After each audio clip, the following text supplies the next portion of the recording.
Hi hello नमस्कार। आजच्या व्हिडिओमध्ये तुम्हा सगळ्यांचं अगदी मनापासून स्वागत करते।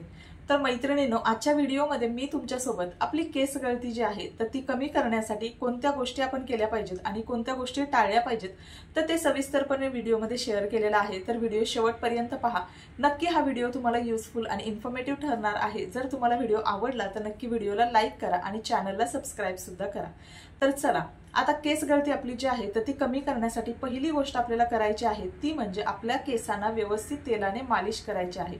जर तुम्ही घरी राहणारी गृहिणी असाल किंवा जर तुम्हाला दररोज शक्य असेल तर थोड्या थोड्या अमाउंट मध्ये तेल आपल्या केसांमध्ये दररोज लावायचं आहे, जेणेकरून काय होतं ते केसांना तेल लावल्यामुळे आपल्या केसांना आवश्यक असणारी पोषण तत्व मिळतात। परिणामी आपल्या केसांची मुळं मजबूत होतात, टाळूचं आरोग्य चांगलं राहतं आणि केस गळती जी आहे ती कमी कमी व्हायला लागते आणि काही दिवसानंतर तुमची केस गळती आपोआप बंद होणार आहे। जर आपण नेहमी केसांना तेल नाही लावलं तर केस आपले कोरडे राहतात आणि त्याच्यामुळे केसांना पोषण मिळत नाही आणि त्यामुळेच आपली केस गळती दिवसेंदिवस जास्त प्रमाणात वाढायला लागते। तर ही एक गोष्ट तुम्ही नक्की करू शकता की आता केस धुताना जर आपल्याला आपल्या केसांचं आरोग्य चांगलं ठेवायचं असेल तर शक्यतो जर तुम्हाला शक्य असेल तर शिकेकाई, रिठा आणि आवळा याच्या पाण्याने जर तुम्ही केस धुतले तर व्यवस्थित केस स्वच्छ सुद्धा होतात आणि त्याचबरोबर केसांचं आरोग्य सुद्धा चांगलं राहतं।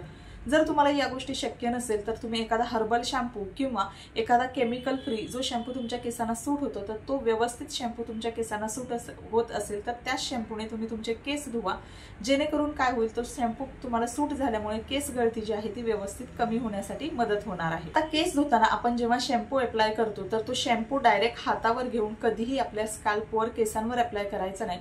तर जो काही शॅम्पू तुम्ही तुमच्या केसांना लावणार आहे तो पहिला पाण्यामध्ये मिक्स करायचा आहे, तो डायल्यूट करायचा आहे, व्यवस्थित त्याचा फेस करायचा आहे आणि त्यानंतर ते जे पाणी आहे त्या पाण्याने आपल्याला आपले केस व्यवस्थित स्वच्छ करून घ्यायचे, जेणेकरून काय होतं एकाच ठिकाणी शॅम्पू भरपूर प्रमाणात न लागता प्रत्येक ठिकाणी तो व्यवस्थित लागतो आणि केस धुण्यासाठी त्याचा व्यवस्थित फेस होतो आणि आपल्या केसांचं आरोग्य सुद्धा खूप चांगलं राहतं। तर त्यासाठी डायरेक्टली शॅम्पू आपण आपल्या केसांवरती, आपल्या टाळूवरती अप्लाय करायचा नाही, तो पाण्यामध्ये डायल्यूट करायचा आणि मगच तो केस धुण्यासाठी वापरायचा आहे।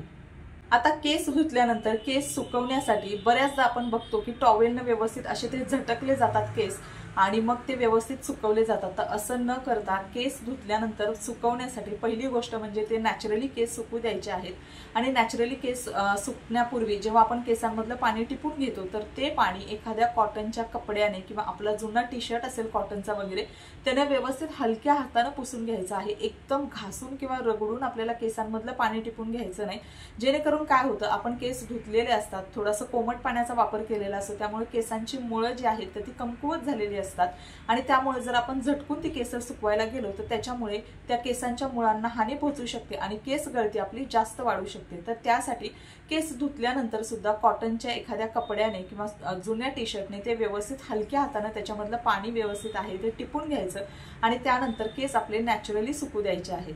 केसांचं आरोग्य चांगलं राहण्यासाठी तुम्ही घरगुती हेअर मास्क जे बनवलेले असतात तर ते घरगुती हेअर मास्क आठवड्यातून एकदा किंवा 15 दिवसातून एकदा तुमच्या केसांच्या टेक्स्चरनुसार तुम्ही ते वापरू शकता, जेणेकरून काय होतं घरगुती नॅचरल गोष्टींचा आपल्या केसांवरती कुठलाही साईड इफेक्ट होत नाही आणि त्याचबरोबर आपल्याला आपल्या केसांचं आरोग्य सुधारण्यासाठी खूप जास्त मदत होते।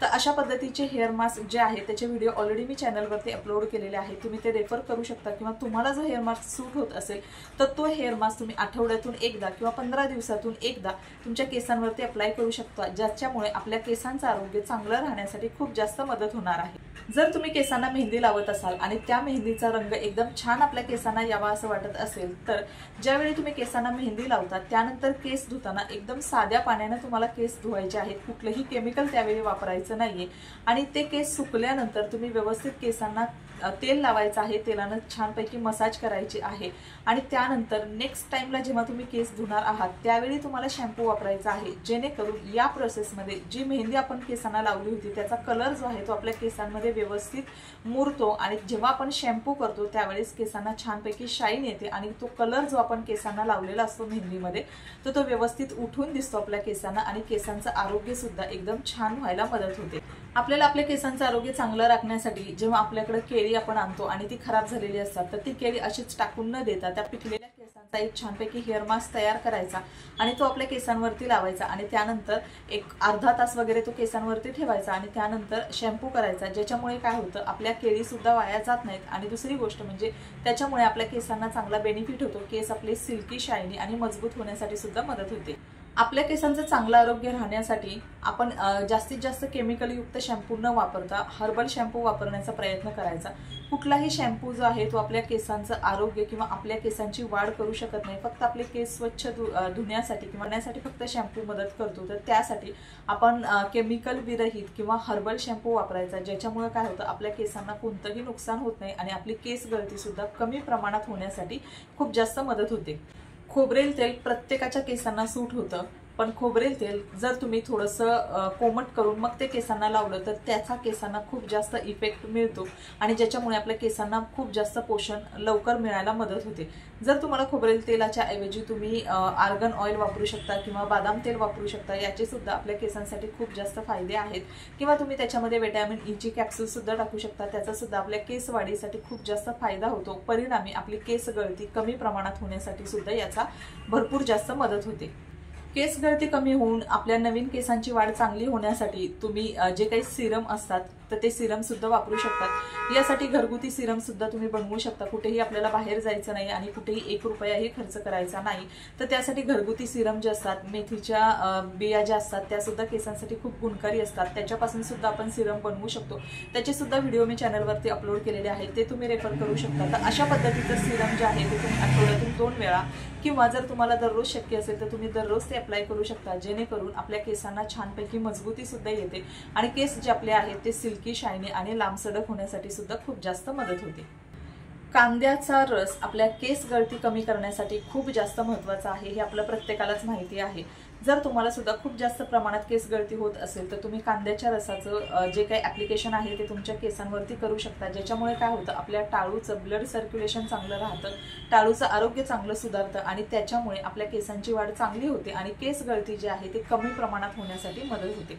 आता डायरेक्टली तुम्हाला कांद्याचा रस सूट होत नसेल किंवा खूप जास्त इरिटेशन होत असेल त्याच्या वासामुळे, तर तुम्ही त्याच्यामध्ये थोडंसं कोकोनट ऑइल आहे किंवा व्हिटॅमिन ई ची कॅप्सूल आहे तर ती ॲड करून मग ते मिश्रण थोडंसं त्याचा वास जो आहे उग्रपणा तो कमी होण्यासाठी मदत होते आणि अशा पद्धतीने कांद्याचा रस तुम्ही तुमच्या केसांवरती अप्लाय करू शकता। अर्धा तास वगैरे तो ठेवून नंतर तुम्ही नॉर्मल शॅम्पू करायचा आहे, ज्याच्यामुळे सुद्धा तुमची केस गळती खूप जास्त प्रमाणात कमी होणार आहे आणि नवीन केसांची वाढ सुद्धा हळूहळू व्हायला मदत होणार आहे।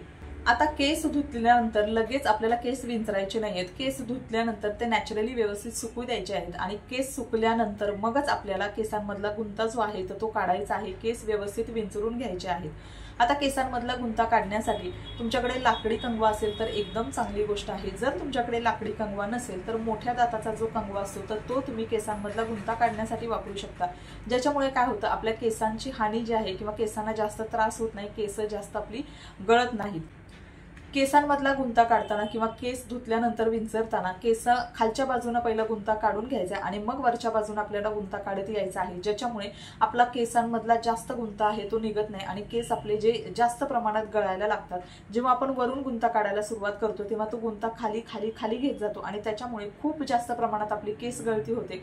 तर ती कमी करण्यासाठी पहिल्यांदा खालच्या साईडला जो गुंता आहे तो थोडा थोडा आपल्याला क्लिअर करून घ्यायचा आहे आणि त्यानंतर वरच्या साईडचा गुंता आपल्याला काढून घ्यायचा आहे। याच्यामुळे काय होतं आपल्या केसांमध्ये जास्त गुंता होत नाही आणि त्याच्यामुळे आपली परिणामी केस गळती सुद्धा खूप कमी होते। केस गळती जर तुम्हाला कमी करायची असेल ना तर केस धुण्याच्या अगोदर तुम्हाला नक्की केसांवरती तेल अप्लाय करायला पाहिजे। जर तुम्ही आदल्या दिवशी तेल अप्लाय करत नसाल तर किमान केस धुण्याच्या आधी अर्धा तास तरी केसांवरती तेल अप्लाय करायचं आणि मगच केस धुवायचे, ज्याच्यामुळे सुद्धा आपली केस गळती खूप जास्त प्रमाणात कमी होण्यासाठी मदत होते। केसांची लांबी जर आपल्याला वाढवायची असेल किंवा केसांची वाढ आपल्याला खूप चांगल्या पद्धतीने करायची असेल तर घरगुती होम रेमेडीज असतात, त्याचा भरपूर जास्त फायदा होतो, तो सुद्धा तुम्ही आठवड्यातून एकदा महिन्यातून एकदा आपल्या केसांवरती अप्लाय करू शकता, ज्याच्यामुळे सुद्धा तुमच्या केसांचं आरोग्य खूप चांगलं सुधारणार आहे।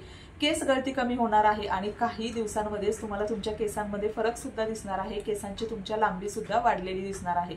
पण हो, घरगुती होम रेमेडी जेव्हा आपण अप्लाय करतो तेव्हा सगळ्यात अगोदर आपल्याला त्यातल्या कुठल्या घटकाची ॲलर्जी आहे का हे पहिलं तपासून घ्यायचं। आणि दुसरी महत्त्वाची गोष्ट म्हणजे घरगुती होम रेमेडी अप्लाय केल्यानंतर रिझल्ट येण्यासाठी आपल्याकडे थोडा पेशन्स असावा लागतो, कारण एकदा तुम्ही एखादी गोष्ट हेअर मास्क अप्लाय केला की लगेच नेक्स्ट टाइमला तुम्हाला रिझल्ट दिसणार नाही, तर त्यामध्ये थोडासा वेळ द्यावा लागेल, थोडासा पेशन्स ठेवावा लागेल आणि काही दिवसानंतर रिझल्ट मात्र तुम्हाला नक्की मिळणार।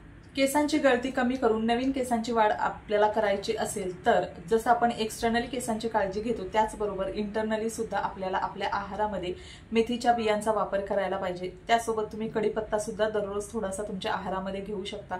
त्यानंतर काळे मनुके असतात किंवा काळे तीळ असतात ज्याच्यामुळे केसांचं आरोग्य खूप चांगलं राखण्यासाठी मदत होते, तर या गोष्टी तुम्ही इंटरनली सुद्धा तुमच्या आहारामधून घेऊ शकता। त्यामुळे एक्सटर्नली ॲप्लिकेशन बरोबर इंटरनली जेव्हा आपण या सगळ्या गोष्टी आहारामध्ये घेतो तर याचे परिणाम हे खूप लवकर आपल्याला आपल्या केसांवरती दिसायला लागतात। तर त्याचमुळे तुम्हालाही तुमची केस गळती कमी करून नवीन केसांची वाढ करायची असेल तर या गोष्टी तुमच्या आहारामध्ये नक्कीच समाविष्ट करा। केस गळती खूप जास्त प्रमाणात जर होत असेल तर तुमच्या आरोग्याकडे सुद्धा लक्ष देणं खूप गरजेचं असतं। जर तुम्ही दररोज संध्याकाळी खूप उशिरा झोपत असाल, खूप जागरण होत असतील तर त्याचा परिणाम सुद्धा तुमच्या आरोग्यावर, तुमच्या केस गळतीवर होतो। तर त्यासाठी दररोज आपली किमान 7 ते 8 तास झोप होणं सुद्धा आवश्यक आहे। जर तुमची 7 ते 8 तास झोप होत असेल तर व्यवस्थित तुमच्या केसांचं तुमचं स्वतःचं आरोग्य राहणार आहे। पण जर तुमचं केस गळती खूप जास्त प्रमाणात होत असेल तर तुम्ही तुमच्या आरोग्याकडे, तुमच्या झोपेकडे सुद्धा खूप जास्त लक्ष देणं गरजेचं आहे। केसांचं चांगलं आरोग्य ठेवण्यासाठी सुद्धा दररोज संध्याकाळी झोपताना आपले केस कधीही मोकळे सोडून झोपायचं नाही, केसांची हलक्याची वेणी बांधायची आहे आणि त्यानंतरच आपण झोपायचं आहे। जेव्हा आपण केस मोकळे सोडून झोपतो तेव्हा सुद्धा केसांमध्ये खूप जास्त प्रमाणात गुंता होतो आणि केस गळती सुद्धा जास्त व्हायला लागते। तर त्यासाठी दररोजची हलकीशी एक वेणी घालायची आहे आणि मगच आपण झोपायचं आहे। तर चला, आजचा व्हिडिओ मी इथंच एंड करते। आय होप तुम्हाला आवडला असेल। जर तुम्हाला व्हिडिओ आवडला तर नक्की व्हिडिओला लाईक आणि चॅनलला सबस्क्राईब करा। व्हिडिओ शेवटपर्यंत पाहिल्याबद्दल मनापासून धन्यवाद आणि पुन्हा एकदा भेटूया अशाच एका नवीन व्हिडिओमध्ये। तोपर्यंत बाय बाय।